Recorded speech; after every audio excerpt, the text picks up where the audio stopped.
Culture and languages are codependent upon each other. In fact, it's been proven that if you eliminate a culture, you eliminate a language. It's gone. The Hebrew language has somewhat survived all the way to this day because the Hebrew culture has survived.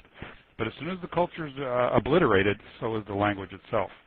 And no different with biblical Hebrew. This language is tied to their culture. So by understanding their culture a little better, we can understand their language a little bit better. What we're going to do is I'm going to start off with one verse tonight. I'm going to take a look at a verse here. This is going to be Isaiah 40, verse 22. It is he who sits above the circle of the earth, and its inhabitants are like grasshoppers, who stretches out the heavens like a curtain and spreads them like a tent to dwell in. Now, you know what? That sounds really nice. You know, we kind of get an idea of what's going on here, but do we really understand what the author was saying? Especially that last part is the part I'm focusing on here, who stretches out the heavens like a curtain. Okay, yeah, we can kind of see that. And spreads them like a tent to dwell in. Well, in order to really understand that, we've got to understand the ancient Hebrew nomad's tent. The nomad's tent was made out of goat hair, spun goat hair, which is black, and it's a very porous material. In fact, there's a lot of pinholes, if you will, in the goat hair. So if you were sitting inside the tent on a bright sunny day and looked straight up, you'd see this black tent with all these white pinholes all the way around it. Well, guess what it looks like? It looks like the night sky. It looks like stars in a night sky. So when they walk outside at night, they see the exact same thing that they do inside their tent. So they saw the night sky as God's tent over his family. Okay? So just like the family resides within the tent, his children, God's children, are also residing under God's tent. And that's what they saw. That's how they understood that.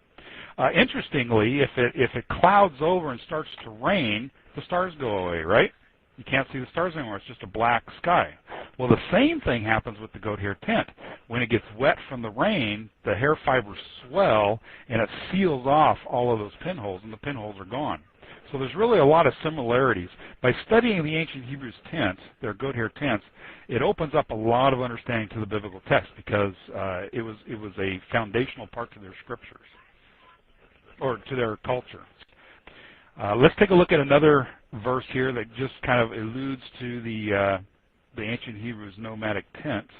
Dark am I, dark like the tents of Kedar, like the tent curtains of Solomon. It's just alluding to the darkness of the tents, the black tents. By the way, in Israel today and in the Near East, there are the Bedouins who still live in these goat hair tents. They're kind of transitioning now over into canvas and some other materials, but they still do have the goat hair tents. By studying their culture, we can actually see the culture of the ancient Hebrews. An interesting thing, when you start looking at some of the individuals in the Bible, we notice that a lot of them were nomads. For example, we have Abraham. He lived as a nomad. He lived in goat hair tents. Also his son Isaac and his son Jacob.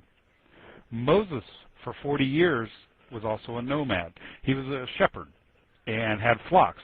By definition, in the desert, you had to be a nomad. You can't stay in one place. You have to move around for water and green pastures. David was a nomad. He was a shepherd. He was also a nomad. The prophet Amos. Now, there's other ways of being a nomad besides being a shepherd. Anybody give me an idea who somebody else, pretty popular figure in the Bible, who was a nomad? Not necessarily a shepherd, but he was a nomad. Any ideas? Oh, good. Cain, yes. Paul. I hadn't thought about that, but yeah, you could say he was a nomad as well. John the Baptist was a nomad. Who else were nomads? And yeah, that's it. That's right. Yeshua was another one. He was not necessarily a shepherd, but he was a nomad. He was an itinerant rabbi. And so he had no home. He traveled from place to place in his ministry. Why is this important? Is this important? Why am I bringing this up? Well, I'm going to explain something here, and hopefully this will make sense. We're going to take a look at the Hebrew word for God first. And that word is El. And it's spelled with two Hebrew letters. And there's three words that's translated as God. This is one of them. It's the Aleph and the Lamed. The Aleph in the pictographic script, the way it was originally written, is a picture of an ox head. It's ancient Hebrew is written like hieroglyphs, as pictographs. The aleph is a picture of an ox head, and it represents strength of the ox. That's what this represents, this letter. And the lamed is a picture of a shepherd's staff. Now, the shepherd's staff represented authority. You know, the shepherd would carry his staff, and it was a sign of his authority. So when we put these two together, we got the strong authority, and that's exactly what God is. He's a strong authority. Interestingly, we think of God as the deity which is sovereign over the universe. And that's true. I'm not arguing that. That's true. But the word El is a strong one of authority, and that can be applied to God or a god, a false god. It can apply to even men. In fact, the word El is used for Abraham's hand, his hand, just his hand. Okay, and because his hand is a strong authority. But it can apply to people as much as it can apply to God himself. So in the biblical Hebrew perspective, an El is anyone that's strong authority. Now let's take a look at those two pictographs here real quick. The aleph is a picture of an ox head, and an ox has what? Horns. Now the shepherd's staff is the sign of authority, and if we put those two together, that's what ancient rulers used to use to show that they were a leader. The ancient people used to wear horns on their head, and they would carry around a staff, and that showed that they were the king. Now, interestingly, those things have evolved through the ages into modern times, and the modern-day crowns that kings wear with those jagged ends on them, those are actually representations of horns. And the scepter they carried is a representation of the staff. This gets a little tricky, but have you ever heard that the pharaohs were considered gods by the Egyptians? The Caesars, they were considered a god. And from a biblical perspective, that's absolutely true. They were gods. Because El, by definition, which we translate as gods, is a strong one of authority. And the Egyptian pharaohs, the Caesars, the kings of different nations, they are strong ones of authority. They are El. Now, Abraham was in the city of Ur, or probably on the outside of the city of Ur. He was a shepherd. He was a nomad, so he probably pitched his tent on the outside of the city. But he was still under the control of that nation and their king. So God took him out of that environment and brought him into the wilderness where there was no king. Why? Because the El in Ur is the king of Ur, but in the wilderness there is no king, so therefore God could be the El. That's why he brings Abraham out of Ur, and he brings Moshe out of Egypt and all of Israel. Because in Egypt, the El there is the Pharaoh. He's the strong one of authority over them. He had to bring them out into the wilderness in order to be their El.